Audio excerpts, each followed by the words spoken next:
Und uns interessiert auch die Meinung zum Duell von Anna Schneider, Weltchefreporterin Freiheit. Willkommen, hallo. Hallo.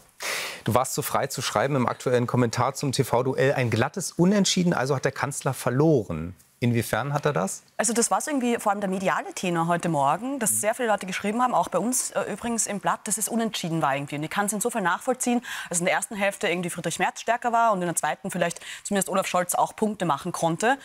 Aber natürlich hat dann am Ende Olaf Scholz verloren, weil er ist ja der mit 15% irgendwo herumgrundelt als amtierender Kanzler. Und er hätte halt jetzt schon wirklich noch mehr performen müssen, um dieses schlimme Wort zu verwenden, um da irgendwie Friedrich Merz auszuboten.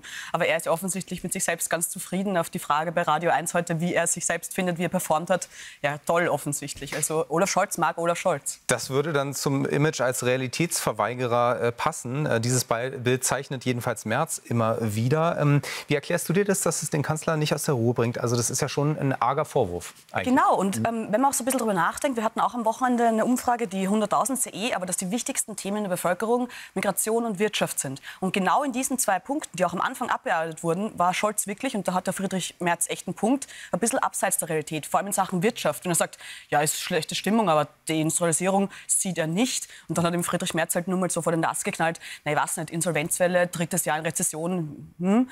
Also da hat er wirklich nicht punkten können. Und deswegen finde ich auch übrigens, dass Friedrich Merz das Rennen gemacht hat in diesem Duell, weil er eben in zwei wichtigsten Punkten viel stärker war als Olaf Scholz.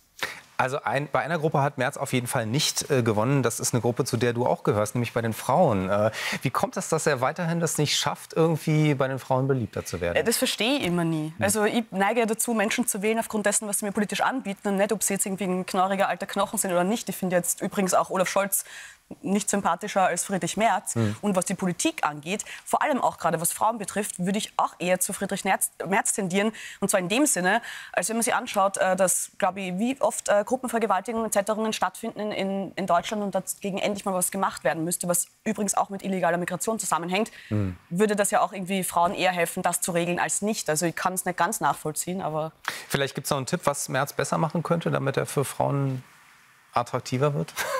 Ich würde da wirklich immer so bleiben. Ich finde, wenn man eine Politik macht, die auch offensichtlich vielen Wählern entspricht, dann sind da ja auch Frauen dabei. Also ich würde mich da gar nicht einlullen lassen, von wegen, er muss irgendwie, was nicht, weiblicher werden oder gendern, wie das super finden. Ich glaube, das wäre absolut kontraproduktiv.